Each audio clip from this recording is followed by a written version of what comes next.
जर आपल्याला 335च्या under schedule caste schedule ट्राईबला हे जर आरक्षण दिलं नसतं, वर्गीकरणाचा प्रश्न झाला नसता. बिमारी बाबासाहेबांनी सुरू केली की काय असं वाटायला लागलं मला. 16(4) आणि 15(3) तुमचं आरक्षण मूलभूत अधिकारामध्ये टाकलेलं आहे. तुमचं आरक्षण 15(3) आणि 16(4) नुसार मूलभूत अधिकारामध्ये टाकलेलं आहे. आणि बाबासाहेबांनी त्याला पहिल्यांदा 335 मध्ये टाकलं, नंतर मग ते मूलभूत अधिकारामध्ये टाकले. हे जाणीवपूर्वक केलेलं बाबासाहेब की या देशातले लोक 335 प्रमाणे चालणार नाहीत, हे केलेलं आहे. म्हणून त्यांना सगळ्या महापुरुषांना अभिवादन माझं. आजच्या कार्यक्रमाचे सिनियर मोस्ट आंबेडकरी समाजाचे अत्यंत बुद्धिवादी असं त्यांचे अनालिसिस असतं विथ डेटा. त्यांचे भाषण मी नेहमी ऐकतो. ते डेटासहित बोलतात आणि समाजाला योग्य दिशा देण्यासाठी सदैव तत्पर असणारं हे व्यक्तिमत्व, highly intellectual person from our community, असे इंटेलेक्च्युअल माणसं आपल्या समाजात निर्माण झालेले आहेत. ही आपल्या समाजासाठी एक अभिमानाची गोष्ट आहे. ते आदरणीय सुर्गेत थोरात सर, या मंचकावर उपस्थित असणारे ॲडव्होकेट वाठोरे सर, त्यांनी आपली कायदेशीर भूमिका आणि कायदेशीर इलाज या विषयावरती सांगितलेलं आहे. तसेच चर्मकार संघाचे काकडे सर हे सुद्धा मंचावर उपस्थित आहेत.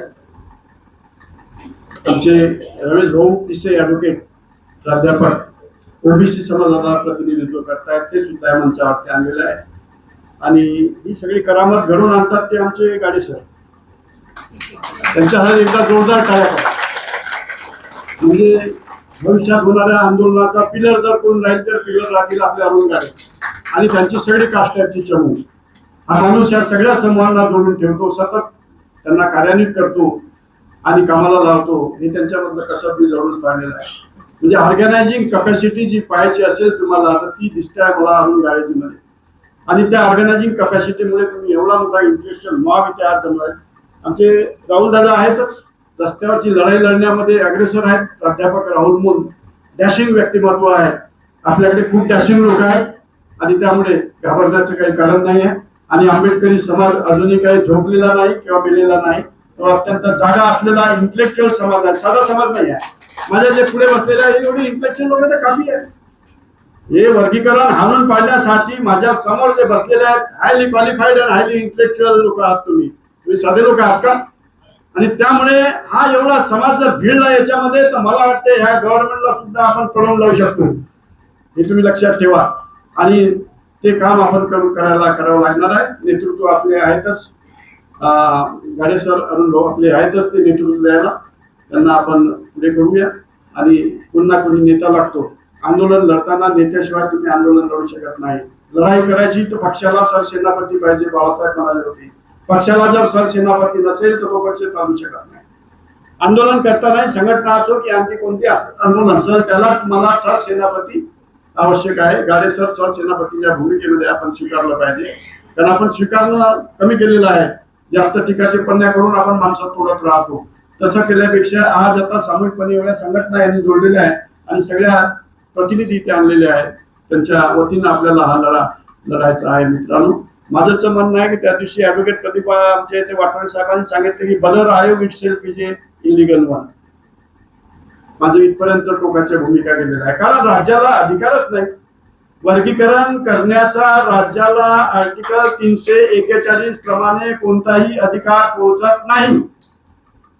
बेला त्रिवेदीचं एका बाईचं जजमेंट आहे आणि ते एका बाईचं जजमेंट आपल्या आंदोलनाच्या सोबत आहे. आपल्या आंदोलनाच्या सोबत आपल्याला 6 लोकांचं काही घेणदेण नाही. भूषण गवईचं अजिबातच घेणदेण नाही. तो तर आता फार कामातूनच गेला. बाबाच्या मागे लागला चीफ जस्टिस ऑफ इंडिया मध्ये. आता तो काय राहिला, तो त्याची इंटेलेक्च्युअल कुवत आता आपल्याला माहित झालेली आहे की what is his intellectual power. That has been proved now. तो मिथ्या दृष्टीमध्ये फसलेला माणूस समाजाला दिशा देऊ शकत नाही. आर्य अष्टांगिक मार्गाची सम्यक दृष्टी पाहिजे. तुम्हाला सम्यक दृष्टी असेल तर तुम्ही समाजाला न्याय देऊ शकता. तुम्ही जर मिथ्या दृष्टीमध्ये फसलेले असाल तर तुम्ही समाजाला न्याय देऊ शकत नाही आणि समाजाला तुम्ही जागवू शकत नाही. आणि म्हणून असे इंटेलेक्च्युअल माणसं खूप कमी आहेत जे मिथ्या दृष्टीमध्ये फसलेले आहेत. ते कोणत्या बाबाच्या मागे लागले आहेत. त्यामुळे मला अजबच वाटून राहिलेलं आहे एवढा मोठा चीफ जस्टिस कसे काय संस्कार केले गवई साहेबांनी त्याच्यावर काम आहे. कमालबाई गव्हर्नमेंट त्यांनी वाटायला लागलेलं आहे. हे मित्रांनो कुणाच्या बद्दल पर्सनल बोलू नये, पण एक समाजाचं इंटेलेक्च्युअल नेतृत्व करणारा आणि एवढ्या मोठ्या उच्च पदावरती हासिल झालेला हा आपला माणूस कामाचा होता. मी जर त्याच्या जागी झालो असतो तर पहिली केस तुमची आरक्षणातलं प्रमोशनची निपटारा करून गेला असता. मी 1984 चा LLB आहो, माझ्याकडे सनद आहे, पण नॉन प्रॅक्टिशिंग ऍडव्होकेट आहो आणि मला 2-3 अटॅक येऊन गेले आहेत. त्यामुळे आता मराठीचा अभ्यास काय होत नाही, फक्त भाषण द्यायचं काम करतो, पुस्तके लिहिता येत नाही, जास्त वाचन होत नाही. म्हणून गाडी साहेबांनी मला इथे संधी दिलेली आहे, माझ्याकडे सनद आहे. त्यामुळे मी 84 चा आहे, म्हणजे भूषणगईच्या अगोदरचा मी लॉ ग्रॅज्युएट आहे. मी जर प्रॅक्टिस मध्ये राहिलो असतो ना गवई साहेब, मी सुद्धा चीफ जस्टिस ऑफ इंडिया झालो असतो एखाद्या वेळेला. भौतिक शास्त्र विषयाचा प्रोफेसर होता काय साधा होता. भौतिक शास्त्र कुणालाही थोडी जमते. ते क्वांटम मेकॅनिक्स क्लासिकल मेकॅनिक्स हे कोणालाही थोडी शिकवता येते. हे फार किचकट आणि कठीण असे क्लिष्ट विषय आहेत, ज्याला चांगलं रिझनिंग लागते आणि चांगलं रिझनिंग असणारा माणूसच चांगला वकील होतो. बरोबर वाटतो सर. मला प्लीडिंग करताना तडकदार ज्याच्याकडे रिझनिंग आहे, भाषेवरती प्रभुत्व आहे, आर्ग्युमेंटची पॉवर आहे आणि त्याची इंटिग्रिटी चांगली आहे, तोच वकील यशस्वी होतो. हे वकिलाचे काही सद्गुण मी तुम्हाला सांगतोय मित्रांनो. आणि म्हणून बदर आयोग इटसेल्फ इज इलीगल आयोग because the state has no power to interfere in according to the article 341. That is especially right of the president and parliament. President पार्लमेंटचा हक्क डावलून हे वर्गीकरण त्याचं जजमेंट 1 ऑगस्ट 2024 ला लागू करण्यात आलं आहे. दॅट इटसेल्फ आपल्याला त्याच्यावरती कंटेम्प्ट ऑफ कोर्ट होऊ नये म्हणून आपल्याला त्याचा एकदम म्हणता येत नाही की चुकीचं आहे वगैरे वगैरे, पण त्याचं अनालिसिस आणि क्रिटिसिझम करणं या देशातल्या प्रत्येक नागरिकाचा मूलभूत अधिकार आहे. फंडामेंटल राईट आहे तो.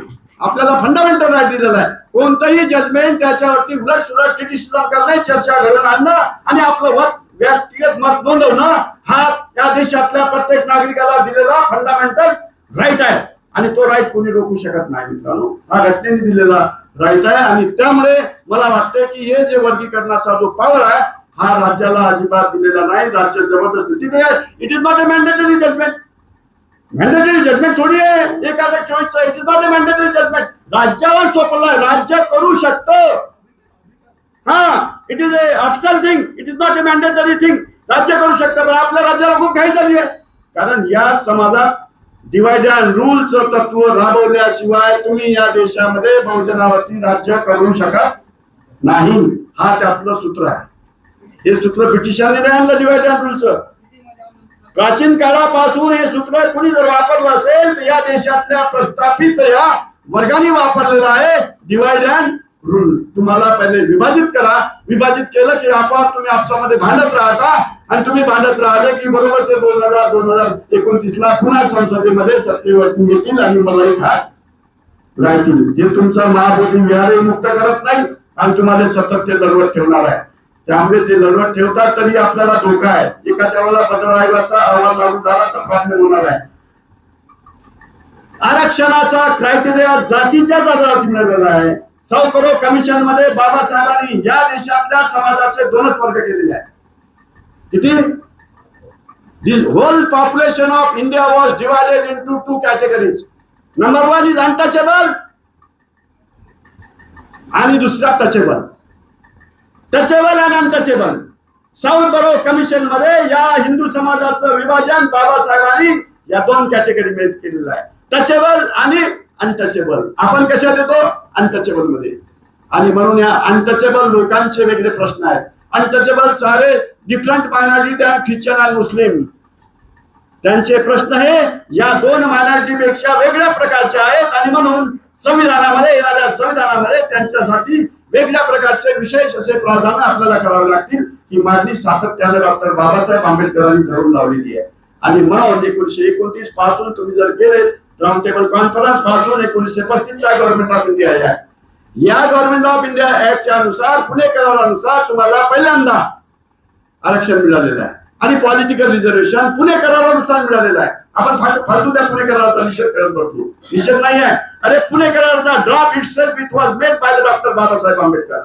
That draft was written by doctor Babasaheb Ambedkar मग त्या बाबासाहेब आंबेडकरांचा निषेध करता का पुणेकरांचा निषेध करून? चूक आहे, निषेध नाही करायला पाहिजे. पुणेकरांना तुम्हाला भेटलं म्हणून तुम्ही आज एवढ्या मोठ्या संख्येनं माझ्या समोर हा हायली क्वालिफाईड मिडल क्लास तयार झालेला आहे.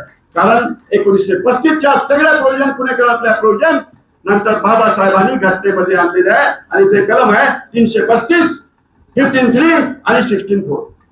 आणि म्हणून तुम्ही तयार झालेलं आहे. आरक्षण आपल्या जिव्हाळ्याचा प्रश्न आहे. कारण आपण जे निर्माण झालेलं आहोत, आपण घरं बांधलेत, कारा घेतात, बंगले बांधलेत, तुमचे पोरं आज अमेरिकेत शिकायला आहेत आणि चांगल्या उच्च पदावर तिथे काम करतात. त्याला कारण जर काय असेल, हे कशामुळे मिळालं तुम्हाला? It is due to the reservation. आणि म्हणून रिझर्वेशन आपल्या जीवनाशी अत्यंत भावनिक श्रद्धापूर्वक जुळलेला हा विषय असल्यामुळे आपण वर्गीकरणावरती ही परिषद, ही सभा आज इथे आयोजित केलेली आहे. तो आपल्या अत्यंत जीवनाचा. कारण आरक्षण जर संपलं तर काय होईल? आता लोक जातगणनेमध्ये बौद्ध लिहा म्हणतात, जातीच्या कॉलम मध्ये बौद्ध लिहा, धर्माच्या कॉलम मध्ये बौद्ध लिहा. अरे बौद्धामध्ये जातच नसते, बौद्धामध्ये जातच नाही तर अनुसूचित जातीची संख्या कशी होईल? मग काय अनुसूचित जातीची संख्या तय झाली पाहिजे ना. तुम्ही जर गर्व करण्यात गर्व से कहो हम बौद्ध हैं, गर्व से कहो हम हिंदू आहे असं म्हणत काय अर्थ आहे? अरे आज तुम्हाला ज्या आधारावरती बाबासाहेबांनी 1919 पासून ते 1935, 1930, 31च्या राऊंड टेबल कॉन्फरन्स आणि संविधान सभा इथे जो अनुसूचित जातीचा क्रायटेरिया लावल्यामुळे आज तुम्हाला सगळ्या या सवलती भेटल्यात आणि म्हणून तुम्ही चांगल्या सुव्यवस्थित. मला ईश्वर साहेबला कोण प्रोफेसर करत होतं? एकच जागा राखीव होती शेलुकाची आणि माझी जात महार होती आणि कास्ट सर्टिफिकेट भेटलेलं होतं. Resident of Dilawarpur taluka Chandur railway and he belongs to the Mahar caste and that caste is mentioned on serial number 37 of the Constitution Order 1950. त्या जातीच्या सर्टिफिकेटला मी इन्स्टिट्यूट ऑफ सायन्सला प्रोफेसर लागलो. तुम्ही सुद्धा लागले की नाही? म्हणून अनुसूचित जातीची संख्या सुद्धा वर्गीकरणासाठी तुम्हाला वारीला लावणं आवश्यक आहे. 13% नाही, ती संख्या तुमची पुऱ्या देशातला. महाराष्ट्र मोठा घोळी प्रश्न आहे. सेन्सस काय महाराष्ट्राची आहे का फक्त? सेन्सस राष्ट्रीय प्रोग्राम आहे. It is national census it is called. तो राष्ट्रीय प्रोग्राम आहे. संपूर्ण देशाची सेन्सस होणार आहे, महाराष्ट्राची फक्त नाही. आणि संपूर्ण देशामध्ये अनुसूचित जातीची लोकसंख्या फिक्स होत नाही, निश्चित होत नाही. तोपर्यंत पुढचं वर्गीकरणाचं वाटा मिळणारा किंवा येणारं पुढचं 13% आरक्षण, 15% तुमची लोकसंख्या महाराष्ट्राची वाढली तर 15% आरक्षण आपण मागणी करू शकतो. त्यालाही आंदोलन आपल्याला करत आहे आणि म्हणून त्याच्यावरती आपण लक्ष दिलं पाहिजे. काही लोक फालतू आपल्याला भावनिक करून असं लिहा तसं लिहा सांगतात. You have to maintain the strength of the schedule caste and also you have to protect your religion, that is Buddhism. बुद्धांची संख्या महाराष्ट्रात फक्त 65 लाख आहे आणि पूर्ण देशामध्ये किती आहे? 85 लाख. पूर्ण देशात किती? 0.8% बौद्ध आहे फक्त. कुठे उभे आहोत आपण? बाबासाहेब म्हणाले होते मी सारा भारत बौद्धमय करतो. भारतीय बौद्ध महासभेचे गणवीर साहेब इथे मुख्य कार्यकर्ते बसलेले आहेत. कुठे उभे आहोत सर आपण? 70 वर्षानंतर.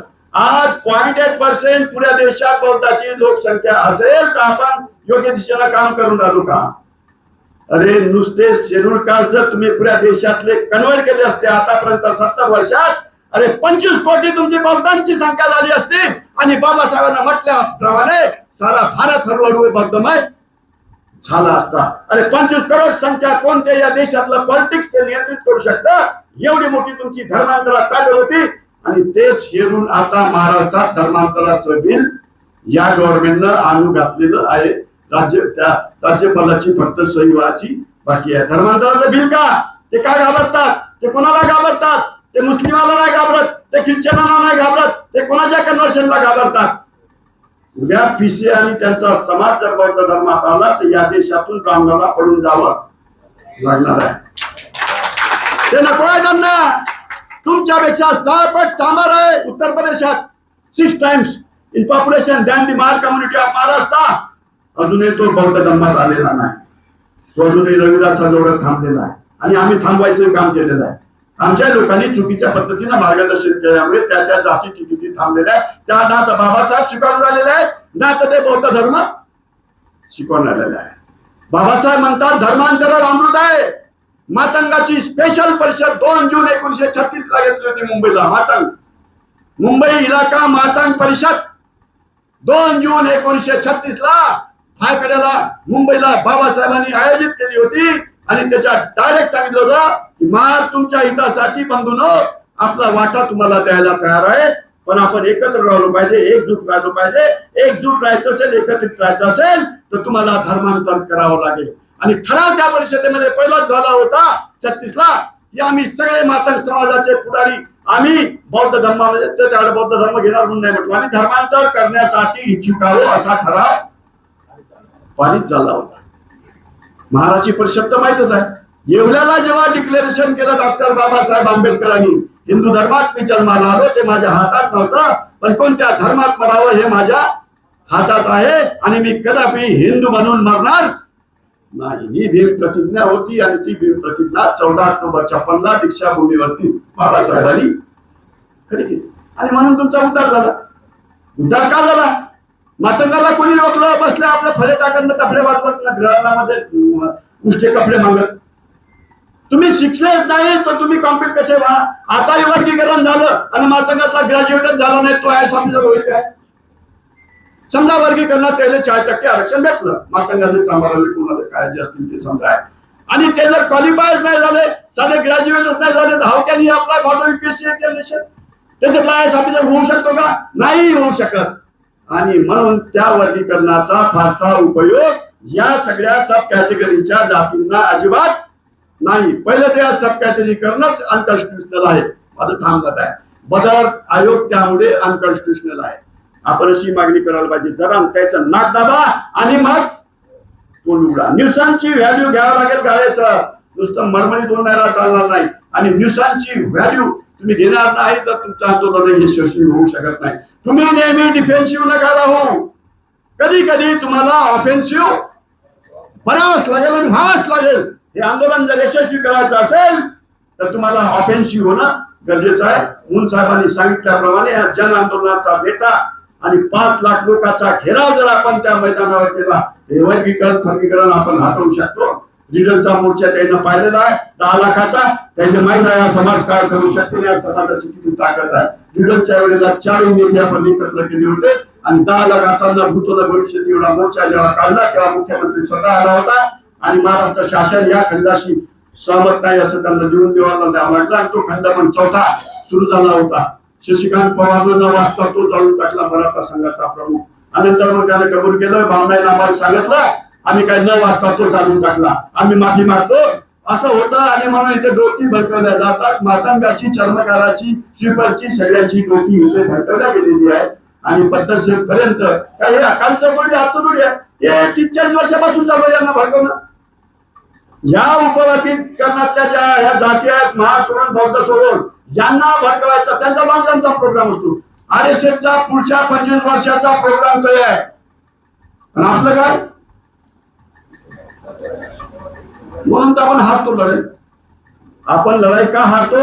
आपण एजेंडा ठरवत नाही, एजेंडा पक्का करत नाही. त्या एजेंड्यावरती सातत्याने काम करून आपण आंदोलन लढवत नाही. मित्रांनो, आपण फक्त बिमारीची चर्चा करत राहतो आहे. बिमारीची चर्चा करून काही होणार नाही. बिमारी जशी या तशीच बनलेली राहते. तुम्हाला यावं लागेल त्या बिमारीचा उपाय काय.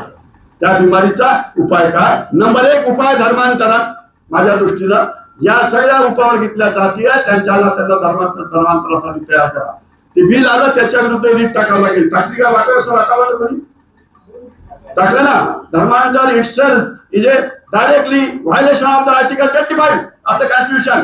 25वा आर्टिकल प्रत्येक नागरिकाला देशातला आपल्या पसंतीचा धर्म स्वीकारायचं स्वातंत्र्य देतो. त्याचं पालन करण्याचा, त्याचा प्रचार प्रसार करण्याचं स्वातंत्र्य आर्टिकल 25 फंडामेंटल राईट आहे या देशातल्या प्रत्येक नागरिकाचा. त्याला हे मारे कसं? धर्मांतराचं बिल आहे. ते एमपीत लागू झालं, राजस्थानमध्ये लागू झालं आणि आता महाराष्ट्राचा सुद्धा नंबर लागलेला आहे. ते घाबरत आहेत या देशातले ओबीसी आणि हे सगळे उपवर्गीतल्या जाती जर बौद्ध झाल्या तर आपलं काही खरं नाही. आणि म्हणून तोही एक एजेंडा आपल्याला घ्यावा लागेल.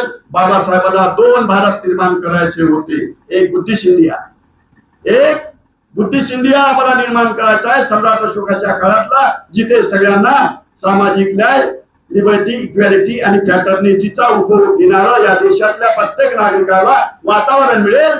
ते बुद्धिस्ट इंडियामध्ये मिळू शकतं ही पक्की धारणा बाबासाहेबांनी केली होती. म्हणून त्यांनी प्रतिज्ञा केली होती, मी जर 5 वर्ष वाचलो एका वर्षाला 5 करोड बौद्ध करून दाखवील आणि या बुद्धिस्ट इंडियाला मी निर्माण करून दाखवील, अशी भीम प्रतिज्ञा बाबासाहेबांनी केली होती. तर आपल्यातले काही लोक बौद्ध आणि अल्पसंख्याक किंवा आता तुम्हाला अल्पसंख्याक लिहायला अल्पसंख्याक तुम्हाला सांगितलं का बोलताले?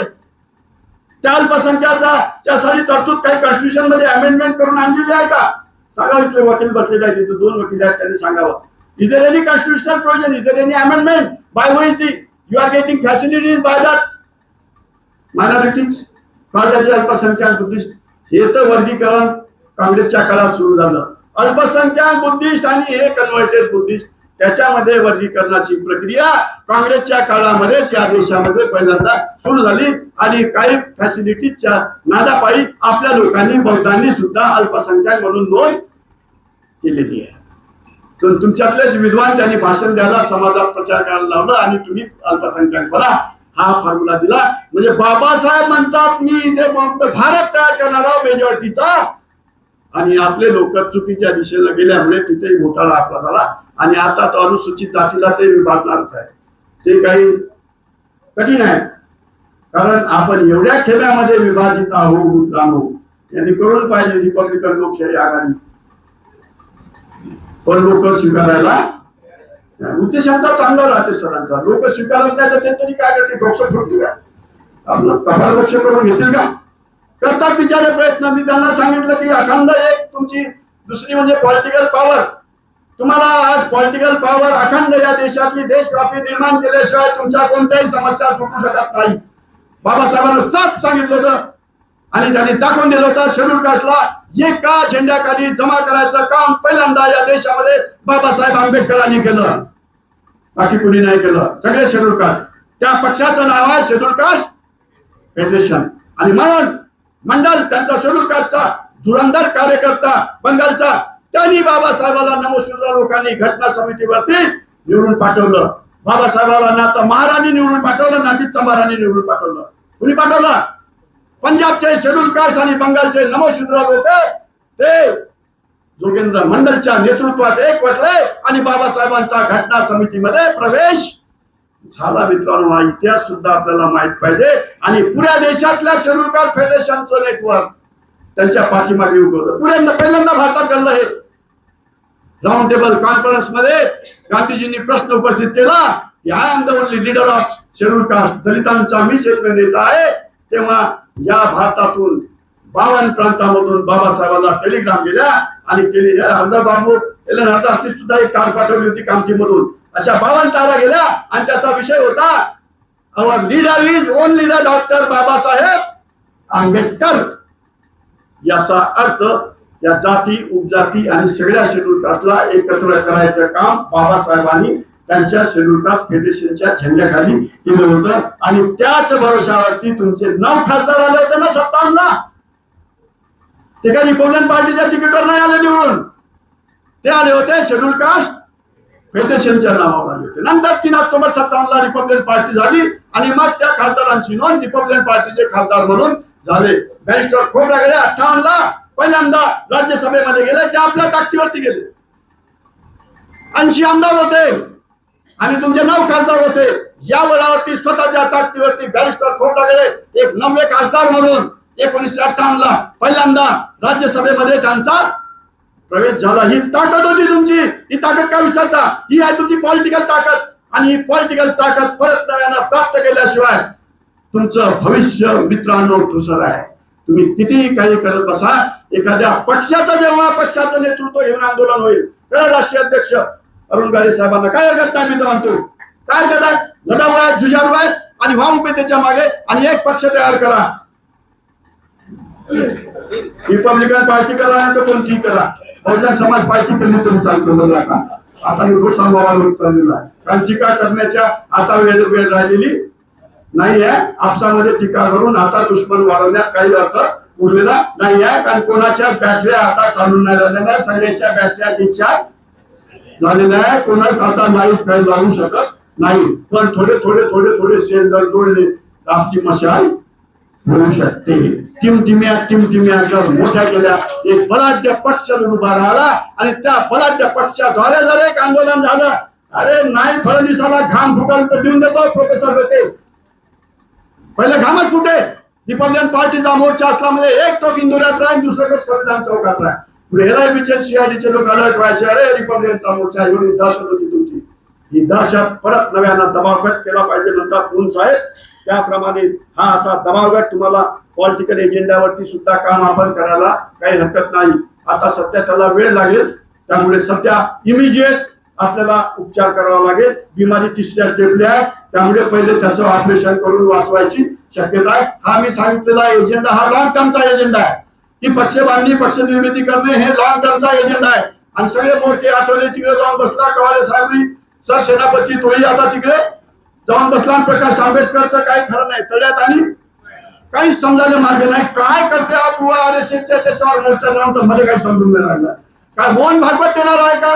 काय मोहन भागवत काही कॉन्स्टिट्युशनल अथॉरिटी आहे का? आता वर्गीकरणासाठी मोर्चा आपण आरएसएसच्या मुख्यालयावर घेऊन जायला पाहिजे की विधान भवनावर घेऊन जायला पाहिजे? एवढी समजत नाही का आपले नेते? मोर्चा कुठं न्यावं हेचही भान आपल्या नेत्याला राहिलं नाही. याचं विजन मला वाटतं आता कॅटरॅक्ट झाला की काय माहित, आणि या कॅटरॅक्टचं ऑपरेशन होणं आवश्यक आहे गाडे सर. आणि त्यामुळे तुम्हाला मी तर बोलतो स्पष्ट बोलणारा वाटतं आहे, मला काही भीती नाही. समाजाच्या हिताचं चांगलं काम करेल तर मी त्याच्याबद्दल चांगलं बोलेल. समाजाच्या हिताच्या विरुद्ध जर काम जात असेल तर त्याचा समाचार सुद्धा आपण ज्याला मागे पुढे पाहिलेलं नाही पाहिजे. तो अमन मिश्रांना काढला, त्यांनी काढले मोर्चेकडे आरएसएसची भागवत कशाला द्या आरएसएसला वाढवता आणि भागवतचं महत्व मोठं करता. अरे तुम्हाला संसदेला घेराव करा. आज प्रकाश आंबेडकरने एक मोर्चा काढला असता, महाराष्ट्र शासनाला जर वर्गीकरण लागू केलं तर का महाराष्ट्र आम्ही पेटवून देऊ असं स्टेटमेंट जर प्रकाश आंबेडकरचं आलं असतं, फडणवीसला घाम फुटला होता. हे का होत नाही? Why this is not happening? This should happen. I think so मित्रांनो. आणि हे तुमचे पॉलिटिकल लढ्याचे नेतृत्व करणाऱ्या लोकांनी हे केलं पाहिजे, ते बोललं पाहिजे ना. उगीच तिकडे फालतू मोर्चे काढण्यापेक्षा या इश्यूवरती मोर्चे निघाले पाहिजे आणि संसदेला घेराव करावा लागणार आहे. काळे सरांनी तो प्रोग्राम आपला जाहीर केलेला आहे. आणि त्यामुळे हे जे आहे, आणि त्याच्यापेक्षा मातंगाला, चांभाराला, बाकीच्या जाती अपवर्गात राहिल्या आहेत म्हणतात, त्यामुळे त्यांना समतेपासून वंचित ठेवलं. भूषण गोयच्या जजमेंटमध्ये आहे, त्यांना आपण समता नाकारतो. उपजातीमध्ये महार सोडून ज्या उपजाती आहेत खालच्या त्यांना आपण काय करतो? समता नाकारतो. त्यांना संधी भेटली नाही म्हणतो आपण, नाकारतो असं म्हणतो. आणि त्यामुळे वर्गीकरण करणं हे गैर आहे आणि त्या वर्गीकरणाद्वारे त्या वर्गांना आपण समता बहाल करणार आहोत असा त्यांनी डिफेन्स आपल्या जजमेंटमध्ये भूषण गवई साहेबांनी घेतला. आणि क्रिमिनल वॉज नॉट इश्यू. त्या केसमध्ये क्रिमिनल काही इश्यू आहे का? क्रिमिनलवर चर्चेसाठी आला आहे का? तो काही इश्यू होता का? There was not at all issue of criminal. पण तो आपल्या हळूच पिल्लू त्यांनी भूषण गवईनं मागून सोडून दिलेलं आहे. जसं इंदिरा साहनीच्या case, it was a Mandal case. It was a Mandal case. It was a to decide the reservation for OBC. त्यांना क्रिमिनल लावायचं की नाही लावायचं याच्या आधी तो इंदिरा साहनीची केस होती. त्याच्यामध्ये SC ST ला प्रमोशन मध्ये आरक्षण मिळावं की नाही मिळावं हा इश्यू अजिबात नव्हता. इंदिरा साहनीचं वाचून घ्या 1991चं judgement. There was not issue at all of the promotion of SC ST, reservation in promotion of SC ST. पण तिथे एक वाक्य टाकून दिलं जजेसनी, बदमाशी केली. त्यांनी SC चा उल्लेख नाही केला त्याच्यात. There will be no reservation in promotion हे वाक्य टाकलं आणि आपले त्यानं प्रत्येक राज्यानं फटाफटा इम्प्लिमेंट सुरू केलं आणि SC ST चे आरक्षणामधले प्रमोशन काय केलं आपण आंदोलन. आज सुप्रीम कोर्टामध्ये तुमच्या हे रिझर्वेशनचा मामला अटकलेला आहे. रिझर्वेशन इन प्रमोशनचा मामला कुठे पडलेला आहे? माझा पोरगा डेप्युटी इंजिनियर आहे, तो एक्झिक्युटिव्ह इंजिनियरची वाट पाहते आहे. सुप्रीम कोर्टात मामला असल्यामुळे त्याचं प्रमोशन होऊन राहिलेलं आहे. मिस नाही असे असंख्य हजारो लाखो लोक तुमचे वंचित झालेले आहेत प्रमोशन पासून. या इंदिरा साहनीच्या केस मधल्या एका वाक्यामुळे त्याच्यावरती राजीव गांधीने अमेंडमेंट केली कॉन्स्टिट्यूशन. 16(4A आलं त्याच्यानंतर.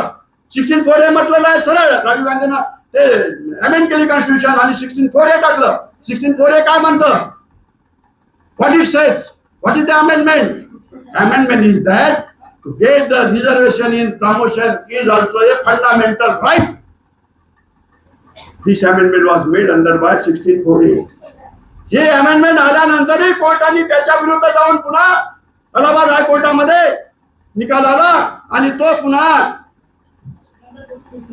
प्रमोशन मध्ये आरक्षण मिळणार नाही SC ST ला असा निकाल दिला. मग ते सुप्रीम कोर्टात प्रकरण गेलं. तुमचा पुढचा इतिहास तुम्हाला माहित आहे.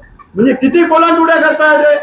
7 बेंचचा जजेसचा बेंच 9 जजेसच्या बेंचचं डिसिजन कसं काय नाकारू शकतो. म्हणून मी म्हणतो की ते जजमेंटही अनकॉन्स्टिट्युशनल आहे आणि बदल आयोग निर्माण होणारा वर्गीकरणासाठी सुद्धा अनकॉन्स्टिट्युशनल आहे. त्याच्या 9 बेंचेस मध्ये 92च्या केस मध्ये इंदिरा साहनी मध्ये म्हटलेलं आहे, स्पेशली मेन्शन केलेलं आहे, शेड्यूल कास्ट शेड्यूल ट्राईबला क्रिमिनल लागू शकत नाही. डायरेक्टली मेन्शन आहे 92च्या केस मध्ये, इंदिरा साहनीच्या केस मध्ये. ते उलटवलं या 7 बेंचच्या जजनी. 9 जजेसच्या बेंचचा जजमेंट 7 जजेसचा बेंच हा कसा काय उलटवू शकतो. दिस इज ए क्वेरी. संबंधच नाही तुमचा आला तिथे, काहीच नाही. पण तरी सुद्धा हे घडत आहे आपल्या देशामध्ये. आणि म्हणून आज ज्युडिशरी स्वतंत्र विंग ठेवलेली आहे. बाबासाहेबांनी फंडामेंटल बेसिक स्ट्रक्चर मध्ये सांगितलेलं आहे, एक्झिक्युटिव्ह, ज्युडिशियरी आणि लेजिस्लेटिव्ह तिन्ही विंग कशा राहतील, इंडिपेंडंट राहतील. याच्यामध्ये कुणालाही हस्तक्षेप करता येणार नाही. फंडामेंटल राईट मध्ये कुणालाही हस्तक्षेप करता येणार नाही. प्रिएम्बल मध्ये कुणालाही हस्तक्षेप करता नाही. राज्य आणि केंद्राचे संबंध, त्यांचे अधिकार, त्यांचे विषय याच्यामध्ये कुणालाही हस्तक्षेप करता नाही. Because this is a basic structure. This is a basic structure of Indian constitution. And ultimately या जजमेंट मध्ये आणि या वर्गीकरणामुळे बेसिक स्ट्रक्चरला धक्का पोहोचवण्याचं काम केलं गेलेलं आहे. सेंट्रल स्टेटच्या विषयामध्ये हस्तक्षेप करणारं जजमेंट म्हणजे काय, या कॉन्स्टिट्यूशन मध्ये दिलेलं बेसिक स्ट्रक्चर आम्ही तोडण्याच्या मागे लागलेलो आहोत मित्रांनो. म्हणून रात्र वैर्याची आहे आणि जागत्या पहाऱ्यांची गरज आहे. आणि तुम्ही सगळ्यांनी जागते पहार बनावं. आणि सर बोलणार आहेत थोडासा त्याच्यावरती जजच्या भूमिकेमध्ये आपलं मत ते देतील. आणि मला पूर्ण कॉन्फिडन्स आणि खात्री आहे की ते आपल्या भाषणामधून या विषयाला पूर्ण न्याय देऊन आंदोलनाची दिशा सुद्धा आपली निश्चित करतील. याच्याबद्दल मला पूर्ण खात्री आहे. म्हणून मी जास्त वेळ आता काही लांबवत नाही. म्हणून आपण गाडे सरांच्या नेतृत्वात आणि सगळ्या संघटनांच्या पदाधिकाऱ्यांना, फक्त गाडे सरच नाही आहे, एका माणसाला भोपंजी बनवू नका. आणि आपण असंच करतो म्हणतो हळूच तिकडं बीजेपी सेट होऊन चाललं तर चालले जाते विधान परिषदेवर जाऊ आपण ताऱ्या वाजवत. आपल्या समाजात काय सांगताच येत नाही. त्या अंधारे पाहिले मार नाचवला अंधारे पाहिले मी म्हणून नाही रे बाबा. ते अंधार फाडते, नाचू नका. तिने 20-20 हजार रुपये देऊन भाषणाला बोलवत हिंगणघाटला. तिचा माझा पाला पडला एक दिवस भाषणामध्ये.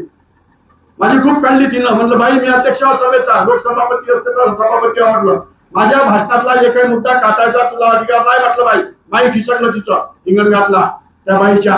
तुम्ही तुमचं मांडा म्हटलं, माझा पॉइंट काटायचा तुम्हाला अधिकार अजिबात नाही. मला जे स्वातंत्र्य दिलं आहे घटनेनं ते फंडामेंटल राईट आहे त्याप्रमाणे मी बोललोय. तिचं माई घिसकलं. तुम्हाला वादविवाद करायचा असेल तर भाषण संपल्यावर माझ्याशी बोला. बुद्ध धर्मावर किती ज्ञान आहे तर माझ्याशी चर्चा करा एकदा. प्रोफेसर ढोटे म्हणतात त्याला. प्रत्यक्ष समुत्पाद पासून लॉ ऑफ डिपेंडंट ओरिजिनेशनचं सायंटिफिक विश्लेषण करण्यात माझा हात खाल्ला आहे. या म्हटलं बाई नंतर तुम्हाला किती अभ्यासाचा पाहू तुम्ही आव्हान केलं, मला आव्हान केलं होतं.